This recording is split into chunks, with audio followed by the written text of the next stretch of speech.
ANMR ನ್ಯೂಸ್ಗೆ ಸ್ವಾಗತ. PVR silk showroom Chintamani. ಸದರಿ ಮಳಿಗೆಯ ನೆಲಮಹಡಿಯಲ್ಲಿ ಪುರುಷರು, ದೊಡ್ಡವರು ಮತ್ತು ಮಕ್ಕಳಿಗೆ ವಿವಿಧ ಆಕರ್ಷಕ ಬಟ್ಟೆಗಳು ದೊರೆಯುತ್ತದೆ. ಶರ್ಟಿಂಗ್ನಲ್ಲಿ ಲೆನಿನ್, ಆದಿತ್ಯ ಬಿರ್ಲಾ, ಸಿಯಾರಾಮ್, ರೇಮಂಡ್ಸ್, ಅರವಿಂದ್, ಇಪೋರಿಯಾ, ಜೆನಿ, ಮ್ಯಾಜಿಕ್, ಬಾಂಬೆ ರೈಯರ್ ಸೇರಿದಂತೆ ವಿವಿಧ ಬ್ರಾಂಡ್ ಬಟ್ಟೆಗಳು ದೊರೆಯುತ್ತದೆ. ಇನ್ನು ಶೂಟಿಂಗ್ನಲ್ಲಿ Raymonds, linen, OSM, SGS, Arvind, ಜಿಗ್ಜಾಮ್, ಸಿಯಾರಾಮ್ ಪ್ಯಾಂಟ್ಸ್, ಬಾಂಬೆ ಪ್ಯಾಂಟ್ಸ್ ದೊರೆಯುತ್ತದೆ. ಇನ್ನು Ramraj wedding sets, dhoti, colour dhoti, Uttam towel, 3-piece set, 3-in-1 kurtas in 9x6 ಮತ್ತು 10x6 ಸಹ ದೊರೆಯುತ್ತದೆ.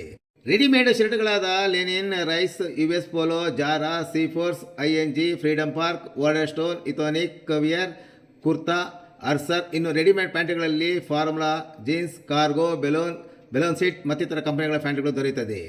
ಇನ್ನು ಸೂಟ್ಸ್ನಲ್ಲಿ suits, sherwani, Modi suits, T shirts 1,000ಕ್ಕೆ 5 ಟಿ ಶರ್ಟ್ಗಳು ಸಹ ಲಭ್ಯ. ಇನ್ನು ಮಕ್ಕಳ ಬಟ್ಟೆಗಳಲ್ಲಿ shirts, pants, suits, sherwani, kurtas ಸೇರಿದಂತೆ ಎಲ್ಲ ಮಾದರಿಯ ಕಾಟನ್ ಶರ್ಟ್ಸ್ ಅಂಡ್ ಪ್ಯಾಂಟ್ಸ್ ದೊರೆಯುತ್ತದೆ.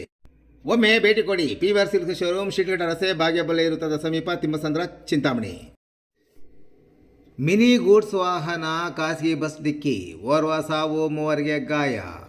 ಮಿನಿ ಗೂಡ್ಸ್ ವಾಹನ ಹಾಗೂ ಖಾಸಗಿ ಬಸ್ ಕಂಪನಿಯ ಬಸ್ ನಡುವೆ ಸಂಭವಿಸಿದ ಭೀಕರ ರಸ್ತೆ ಅಪಘಾತದಲ್ಲಿ ಓರ್ವ ವ್ಯಕ್ತಿ ಸ್ಥಳದಲ್ಲೇ ಮೃತಪಟ್ಟಿದ್ದು 3 ಗಾಯಗೊಂಡಿರುವ ಘಟನೆ ಬುಧವಾರ ಬೆಳಗ್ಗೆ ನಡೆದಿದೆ. ಬುಧವಾರ ಬೆಳಗ್ಗೆ ಕೋಲಾರ ಜಿಲ್ಲೆಯ ಮಾಲೂರು ಕೋಲಾರ ರಸ್ತೆಯ ದೊಡ್ಡ ಕಡತೂರು ಗೇಟ್ ಬಳಿ ಈ ಭೀಕರ ಅಪಘಾತ ಸಂಭವಿಸಿದೆ. ಮಿನಿ ಗೂಡ್ಸ್ ವಾಹನ ಹಾಗೂ ಖಾಸಗಿ ಕಂಪನಿಯ ಬಸ್ ನಡುವೆ ಮುಖಾಮುಖಿ ಡಿಕ್ಕಿ ಸಂಭವಿಸಿದ್ದು, ಡಿಕ್ಕಿಯ ರಭಸಕ್ಕೆ ಗೂಡ್ಸ್ ವಾಹನದ ಮುಂಭಾಗ ಸಂಪೂರ್ಣವಾಗಿ ನಜ್ಜುಗೊಜ್ಜಾಗಿದೆ. ಇನ್ನು ವಾಹನದ ಕ್ಯಾಬಿನ್ ಭಾಗಕ್ಕೆ ತೀವ್ರ ಹಾನಿಯಾಗಿದ್ದು, ಬಿಡಿ ಭಾಗಗಳು ಇಡೀ ರಸ್ತೆಯಲ್ಲೆಲ್ಲ ಚೆದರಿಕೊಂಡಿದ್ದವು. ಅಪಘಾತದಲ್ಲಿ ಗೂಡ್ಸ್ ವಾಹನದಲ್ಲಿದ್ದ ವ್ಯಕ್ತಿಯವರು ಗಂಭೀರವಾಗಿ ಗಾಯಗೊಂಡು ಸ್ಥಳದಲ್ಲೇ ಮೃತಪಟ್ಟಿದ್ದಾರೆ. ಇನ್ನು 3 ಗಾಯಗೊಂಡಿದ್ದು, ಸ್ಥಳೀಯರನ್ನು ಕೂಡಲೇ ಗಾಯಾಳುಗಳನ್ನು ಆಸ್ಪತ್ರೆಗೆ ಸಾಗಿಸಿ ಚಿಕಿತ್ಸೆ ಕೊಡಿಸಿದ್ದಾರೆ. ಡಿಕ್ಕಿಯ ಪರಿಣಾಮ ಖಾಸಗಿ ಕಂಪನಿಯ ಬಸ್ನ ಮುಂಭಾಗಕ್ಕೂ ಹಾನಿಯಾಗಿದೆ. ಅಪಘಾತದ ಸುದ್ದಿ ತಿಳಿಯುತ್ತಿದ್ದಂತೆ ಸ್ಥಳಕ್ಕೆ ಪೊಲೀಸರು ಆಗಮಿಸಿ ಪರಿಶೀಲನೆ ನಡೆಸಿದ್ದಾರೆ.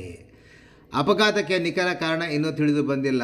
ಚಾಲಕರ ಅಜಾಗರೂಕತೆ, ಅತಿವೇಗ ಸೇರಿದಂತೆ ವಿವಿಧ ಆಯಾಮಗಳಲ್ಲಿ ಪೊಲೀಸರು ತನಿಖೆ ನಡೆಸುತ್ತಿದ್ದಾರೆ. ಘಟನೆಯಿಂದ ಕೆಲಕಾಲ ರಸ್ತೆಯಲ್ಲಿ ವಾಹನ ಸಂಚಾರಕ್ಕೆ ಅಡಚಣೆ ಉಂಟಾಗಿದ್ದು, ಪೊಲೀಸರು ವಾಹನಗಳನ್ನು ತೆರವುಗೊಳಿಸಿ ಸುಗಮ ಸಂಚಾರವನ್ನು ವ್ಯವಸ್ಥೆ ಮಾಡುವಲ್ಲಿ ಯಶಸ್ವಿಯಾಗಿದ್ದಾರೆ.